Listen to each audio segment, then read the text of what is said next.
Hey everybody, today the Baseball Hall of Fame announced the 30 players that are going to be on the ballot for the Baseball Writers Association of America for possible enshrinement into the Baseball Hall of Fame. Now before I get into who is on the ballot, one thing that's got to be mentioned right away is for anyone to get into the Hall of Fame, they need to get 75% of the votes. They need to get 75% to get in, and that is basically how you get in, and it is the writers who will decide who goes in.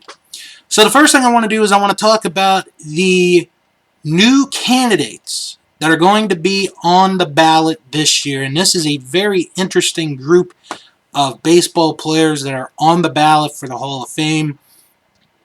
Real quick, to be eligible, you have to have played at least 10 seasons of baseball and then be retired for 5. So with that said, here are the new players that are going to be on the ballot for the first time this year. Carl Crawford, Prince Fielder, Ryan Howard, Tim Lincecum, Justin Morneau, Joe Nathan, David Ortiz, Jonathan Papelbon, Jake Peavy, AJ Pierzynski, Alex Rodriguez, Jimmy Rollins, and Mark Teixeira. Those are the players that are new to the ballot this year. For anyone to remain on the ballot, they must have at least 5% of votes. If they have less than 5%, they are taken off the ballot for the next voting. With the 13, there are 17 players that are returning onto the ballot, 4 of which are on their 10th and final year on the ballot. Basically, you're either going to make it through the writers or you're going to have to go through a committee. So the 17 players that are on the ballot again are Curt Schilling, Barry Bonds, Roger Clemens, Scott Rowland, Omar Vizquel, Billy Wagner, Todd Helton, Gary Sheffield, Andruw Jones, Jeff Kent, Manny Ramirez, Sammy Sosa, Andy Pettitte, Mark Burley, Torrey Hunter, Bobby Abreu, and Tim Hudson. Now, of the 17 that were mentioned, Schilling, Bonds, Clemens, and Sosa are on their final year of eligibility. Basically, they have to get 75% to get into the Hall of Fame through the writers. Otherwise, they will not be voted in, and they will have to go through a committee in the near future. From last year, Schilling, percentage-wise, has the best chance to get in at 71.1%. Barry Bonds is next at 61.8%, Clemens is at 61.6%, and Sosa is at 17%. Sosa will need a lot of people to vote for him. I really don't see him getting in on this last chance. A couple other notes I want to mention. This is Jeff Kent's 9th year on the ballot, so if he does not get in, he has 1 more year of eligibility. Gary Sheffield, this is his 8th year, so if he does not get in, he has 2 more years of eligibility.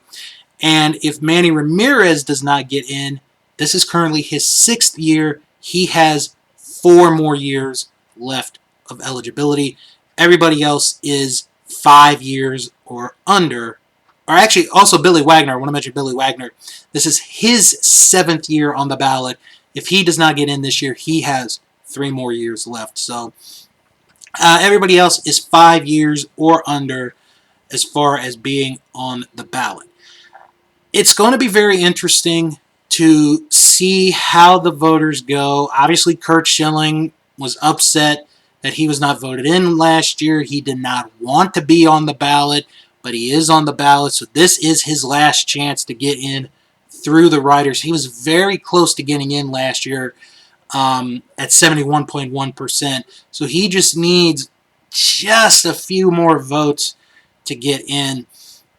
The two obviously that are going to be interesting are going to be Bonds and Clemens.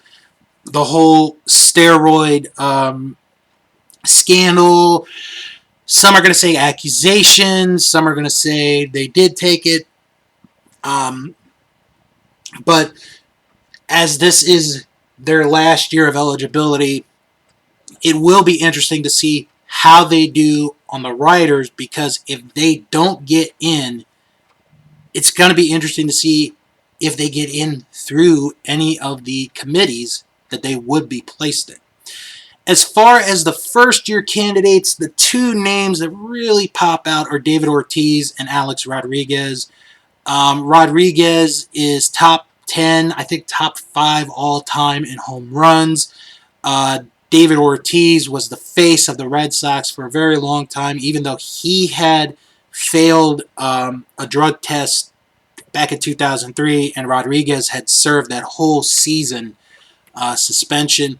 It's going to be interesting to see how they are looked at, if any of them get voted in on the first chance or get close to being voted in on the first ballot. I will do another video in January where I will, if I had a vote for the Baseball Hall of Fame, who I would pick. The announcement is going to be made on January the 25th on the MLB Network at 6 o'clock. So it is going to be very interesting to see who, if anybody on this ballot gets in. If not, the best chance you're going to get a class is going to be from the two committees that I talked about a couple of weeks ago. So leave a comment in the comment section below on if any of these 30 players you would vote for would get in to the Baseball Hall of Fame or not. And stay tuned to this channel, as more news about the Hall of Fame will be coming real soon.